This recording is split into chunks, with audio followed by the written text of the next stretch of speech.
इसने मेरे बचपन को जीने लायक बनाया। वाह! ये और बैट।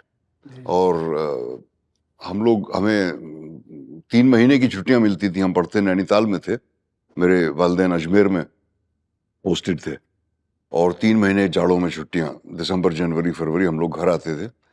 और अच्छा बड़ा मैदान था हमारे बंगले के पास, दिन भर क्रिकेट खेला करते थे हम लोग।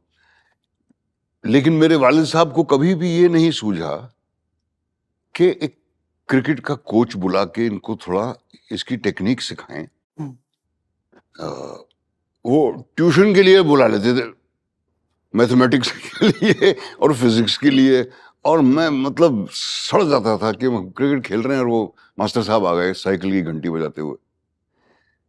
और मेरे ख्याल से मेरे बेचारे वालिद की तनख्वाह का काफी हिस्सा उन ट्यूशन्स पे खर्च हुआ, जिससे कुछ फायदा नहीं हुआ।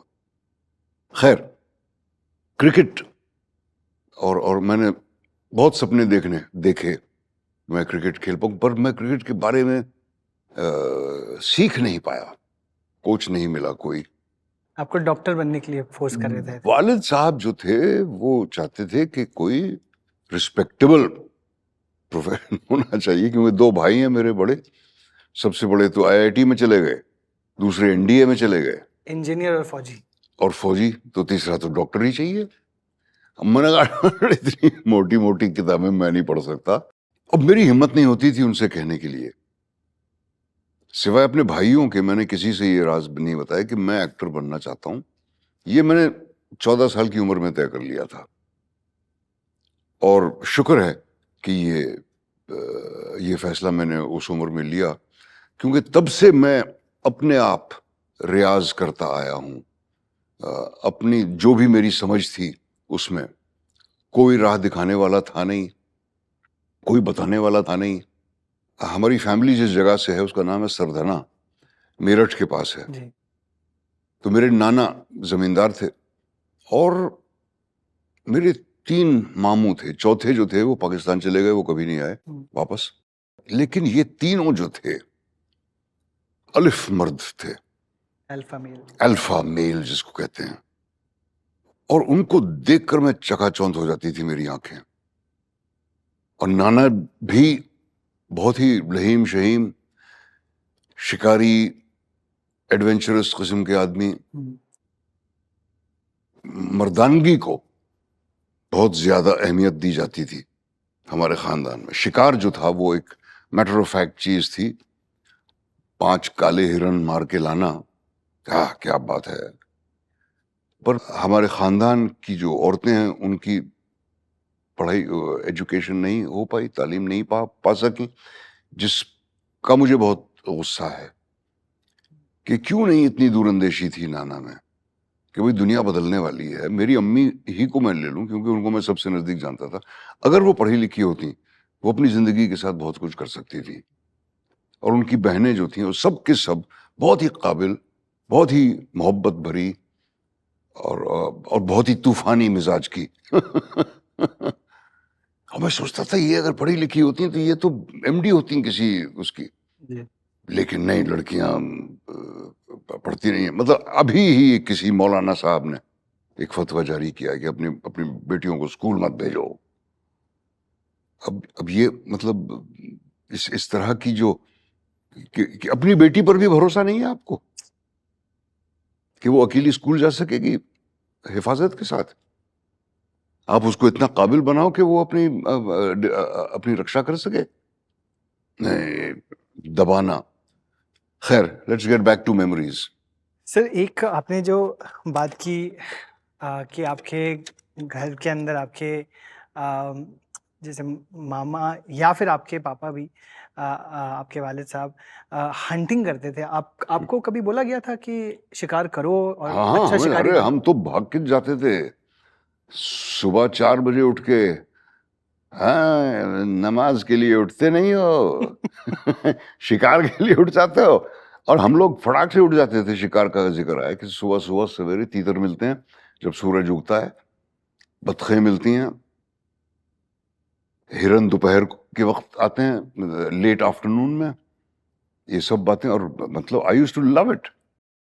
अरसे बाद समझ में आई बात कि ये कितना जालिम स्पोर्ट है। जी। भाई अगर आप इतने बहादुर हैं तो जाइए सामने शेर के, निहत्ते। लेकिन उस वक्त बंदूक हाथ में लेके और हैट पहन के और जीप में बैठ के और धड़ धड़ धड़ धड़ करते हुए कच्चे रास्ते पे जा रहे हैं, इट वाज अ फैंटेसी जो शुक्र है उस उम्र में फुलफिल हो गई, जी। वरना वो पता नहीं कब तक मेरा पीछा करती। वाह। ये कहां से मिल गया? अल्कोस। स्पेलिंग ही एक आश है, क्या बात है तारा जी। मैंने ये पढ़ा था कि आप कि 8th में आपको 50 स्टूडेंट्स में से आप 50th रैंक पे आए थे। 50th क्लास 8 में भी और क्लास 9 में भी, और फिर क्लास 9 में मैं फेल हो गया, तो मेरे वालिद साहब ने मुझे वहां से निकाल के अजमेर में जहां वो रहते थे वहां के एक स्कूल में दाखिला दिलवाया, सेंट एंसल्म्स। और शुक्र है कि ऐसा हुआ, क्योंकि सेंट जोसेफ्स में बहुत अच्छे अच्छे नाटक हुआ करते। सेंट जोसेफ्स ने भी मुझे बहुत कुछ दिया। जो फिल्में हमें दिखाई जाती थी हर हफ्ते, कोई थे क्रिश्चियन ब्रदर जिसको बहुत शौक था फिल्मों का और ज्ञान भी था। मतलब मिकी माउस से लेकर इलिया कजान तक की फिल्में हमने देखी हैं स्कूल में। तो उस टाइम पर मतलब आपने कहा भी है कि आपको ना डॉक्टर बनने का थोड़ा प्रेशर था अपने पेरेंट्स के थ्रू। आप कैसे समझते थे, क्योंकि जो ना जैसे आप बोल रहे हैं आज भी वही चल रहा है कि जहाँ पर ना लड़कों को पहले पैदा होते ही ये सोचा जाता है कि या तो इंजीनियरिंग करेंगे या डॉक्टर बनेंगे, मतलब वो चेंज नहीं हुआ। घबराते हैं कि भाई मेरा बच्चा पेट कैसे भरेगा। वो अपने आप को उस बच्चे के सिचुएशन में डालने की कोशिश नहीं करते। जो उनके अधूरे सपने हैं वो चाहते हैं कि वो बेटा पूरा करे। अब मेरे वालिद जो थे वो हाई स्कूल तक पढ़े लिखे थे, तो उनके लिए पढ़ाई लिखाई करना जिंदगी का सबसे जरूरी काम था। और हालांकि वो रईस नहीं थे किसी भी तरह से, लेकिन उन्होंने हम तीनों को बोर्डिंग स्कूल में रखा जिसमें से उनकी आधी से ज्यादा तनख्वाह चली जाती थी हमारी फीस देने में। लेकिन उनके लिए, और इसीलिए उन्हें बहुत सदमा पहुंचा जब मुझे पढ़ाई में कोई दिलचस्पी नहीं थी और उनकी समझ ही में नहीं आता था कि ये लड़का करना क्या चाहता है।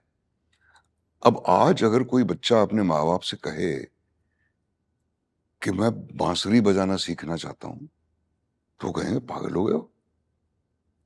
या ये कहे कि मैं स्कल्प्टर बनना चाहता हूं या मैं कविताएं लिखना चाहता हूं, तो कहेंगे तुम्हारा दिमाग खराब हो गया है।